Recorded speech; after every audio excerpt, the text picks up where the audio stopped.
Hello guys, welcome back to another episode of Abay Cars and the first episode on this channel. If you were watching this episode, congratulations for finding this channel and I appreciate it because, well, if you heard the news on my main channel, I've now moved all of my episodes and all the Abay Cars from now on are going to be filmed in this channel and posted on this channel because I want to keep things more cleaner in my main channel. And if you're interested in checking out the clips channel as well, I'll put a link in the description where you can watch all the clips from these episodes. But anyway, let's now roll with this episode. Okay, so today we got quite a lot of news. These are some news that you might have heard of because, well, they're they're pretty old news, but I'm just gonna give you my impressions on them. So first of all, I want to talk about the Audi RS3. You've probably heard of the new Audi RS3, and I've been rumoring it on the previous episodes. And well, it's out now. Starts with £50,000, and I'm just gonna give you my thoughts on it. So the improvements for the new RS3 is it now has 400 horsepower, about 500 newton meters of torque instead of previous 480.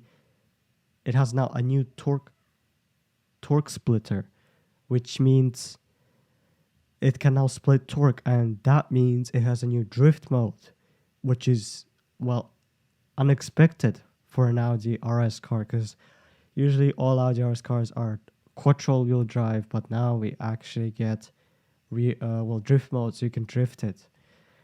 And look, watching all the reviews, people actually say it's way more fun to drive than the previous gen, which is good news. But the thing I like about the RS3 is obviously its 2.5 liter 5-cylinder engine that makes a glorious note, and its design.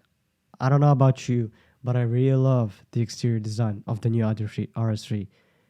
It is certainly way more aggressive and distinctive than the previous generations of Audi RS3. You might say it's a bit shouty, and I might agree with you, but I like it, and especially I like the new generation of the Audi A3. The old generation has been getting quite old because it is old. It has been existing since 2013.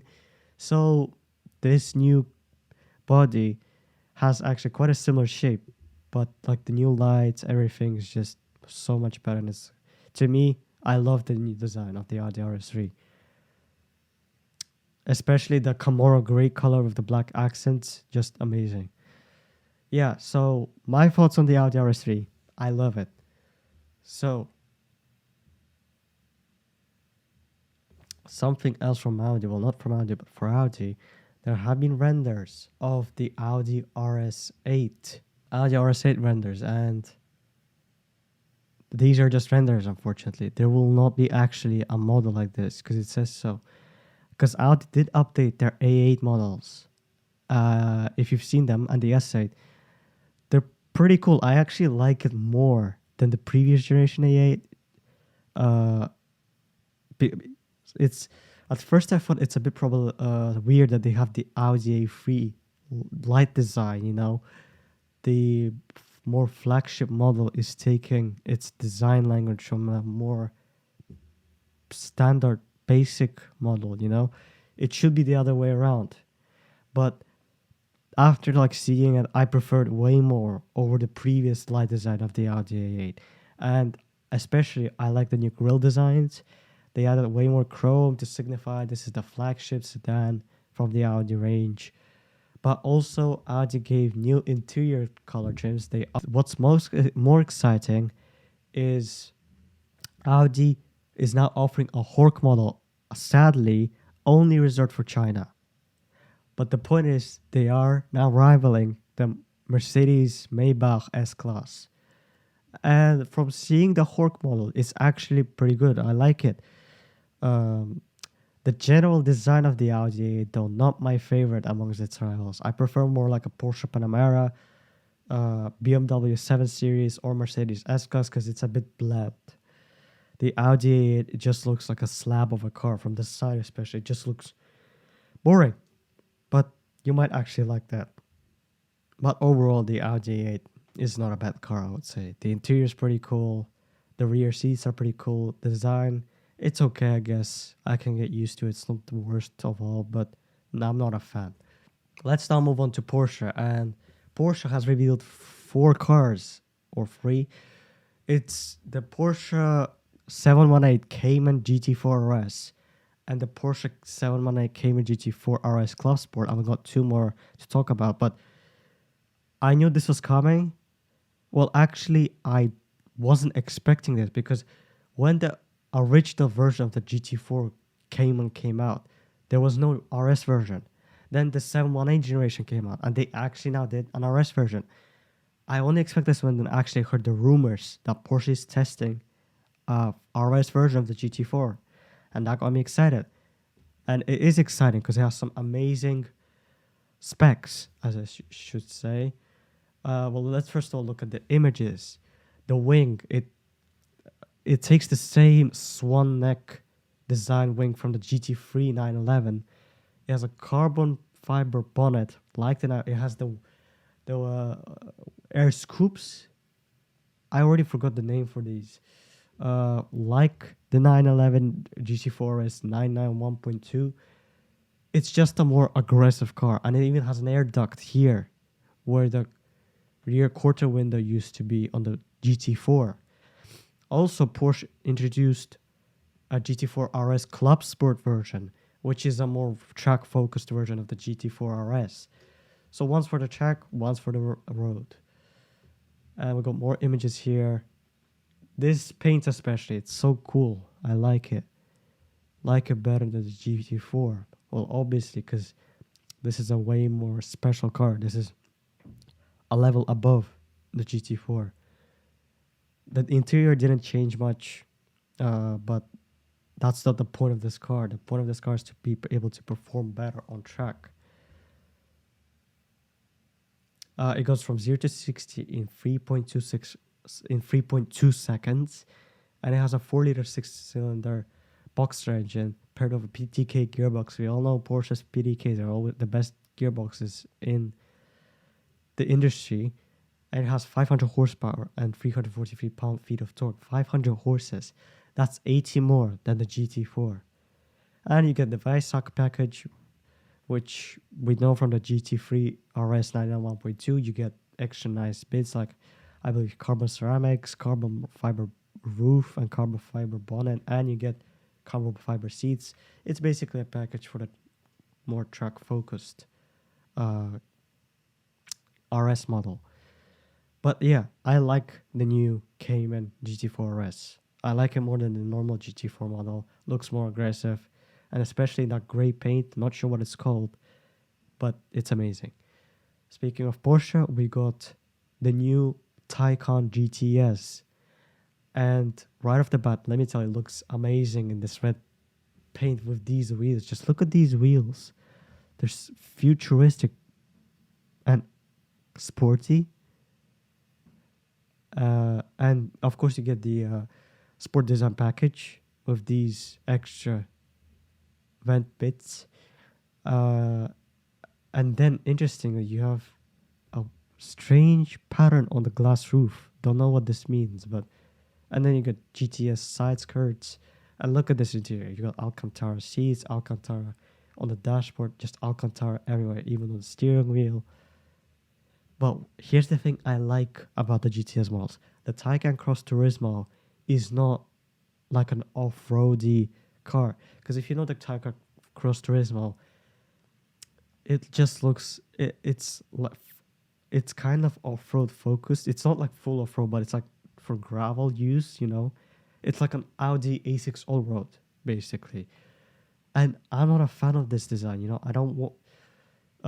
depending on what any Taycan model you go for, Cross Turismo model you go for, whether it's the 4S, the Turbo, or the Turbo S, they all have this off-road styling, and I'm not a fan. Thankfully, the GTS doesn't have any of that. If you look at it, it just doesn't have all of these off-road side skirts, off-race suspension, and off-road bumpers, and all of that. It's just a Taycan with a raised boot, I guess. A Taycan Estate. don't know what I'm saying. But yeah, uh, I appreciate for Porsche for not making this as an off-road, the Cross Turismo model as an off-roady car. Um, Usually, I'm not a fan of the Taycan. I prefer the e-tron GT, but this new GTS does grab a lot of attention for me because it just looks so good with the red paint and those wheels. Last news on the Porsches, we have rumors about a bigger Porsche SUV model coming that could be bigger and wider than the Cayenne as potentially a free row Porsche SUV, and that could be exciting because if you want a bigger Porsche SUV and the Cayenne's too small for you, well, here's your uh, choice. Now we don't have any render pictures, we don't have any spied pictures. Maybe it's just rumors, but it's not actually testing yet. So this might not even come to reality, but at least there are rumors going on, and this could potentially be true. So that could be exciting. Not sure if why would you buy a Porsche SUV with 3 rows. I would say maybe get an X7 or a GLS instead. But let's just wait and see how it will look like, because it'll be interesting if that 3 row big Porsche SUV will be able to perform as a Porsche and handle as a Porsche. That'll be interesting. Anyways, enough about Porsches. Now let's talk about Apple. Well, Apple Car specifically. And it could debut in 2025 with no steering wheel. There have been going a lot of these rumors of cars with no steering wheel. And to be honest, for me, that's a bad idea because it's not safe. And as much as when Apple Car will be introduced, Apple might be going, oh, our autonomous technology is safe. It's tested. You're 100% safe. It should not crash. It's still not safe. I don't think this technology will be safe enough to just, you know, there could be a moment when the technology might not be able to avoid a potential car accident. So they should still include steering wheels as a safety, for safety reasons, in case, there'll be a sudden moment that when you're about to go in a car accident. The driver should take the steering wheel and perform a maneuver that they will avoid the crash. So as much as Apple might be working on this self-driving autonomous technology, I still think they should feature a steering wheel because for safety reasons. Who knows, maybe this autonomous technology will improve as much as it will be able to avoid all car accidents, but still I'm not sure about that, to be honest. But let's now move on to something hilarious, because we got something hilarious, and that's the Toyota RAV4 Prime costs $97,000. A Toyota RAV4. What? And reading this article, that is the actual price. And the reason for that is for useless options. For example, Toyota offers ceramic coating for like $2,000, or a lot of other options that are just useless that bring the price up to $97,000. That is crazy. I mean, who would buy a Toyota RAV4 for that price? It's better to look into something else instead. Maybe look into Mercedes GLC, Audi Q5, or maybe an SQ5, a Mercedes GLC 63, BMW X3M. You can buy those for that price, and here is a Toyota for $100,000. I thought maybe it's because of the pandemic or something, but no. It starts the base model, like the car with no options, starts with what, 50,000. Until you add the options, the price goes up to 97,000. That is a very, very overpriced Toyota. You can buy an Avalon for that. That is strange. And apparently the person who wrote this article did speak to the dealer, and they did confirm, yes, this car does cost $97,000, and that's very strange. I'm pretty sure no one's gonna buy that. Anyway, let's now move on to the Polestar 5 concept, or, well, not concept, but this is the actual car now. Polestar revealed the actual precept. And here we get a look at it, and it looks good. I must admit, it does look very futuristic, very cool. I think the rear end differs from the actual concept images. The front looks as the concept promised, but the rear differs a bit. And Polestar even posted a video about how their car looks like. But yeah, it's a very cool car, well, very cool looking car that's going to be coming in 2024. Anyway, that was very short. That's been it for today. Let me know, guys, in the comments what you think out of all of this. Certainly, the Toyota RAV4 story is hilarious. $100,000 RAV4 is just overpriced. I'm pretty sure no one's gonna buy that. If you will buy something like that, that was a dumb move, I must say to you. I wish Audi could make an RS8. That would be cool, like a rival to a Mercedes S63 AMG. But I guess they already make the S8, but still, I think that doesn't really match the S63 AMG. I like the new Porsche GT4 RS Clubsport. The Taycan, it's cool. Not as I said, I'm not a really big fan of the Taycan, but the GTS model is certainly my favorite Taycan out of all the Taycans. Apple's autonomous driving, I think they should include a steering wheel. It's a big statement to include a car with no steering wheel. But if a car accident will happen, then who's going to be there to blame? Apple, because, well, their autonomous technology wasn't as safe as they might promise.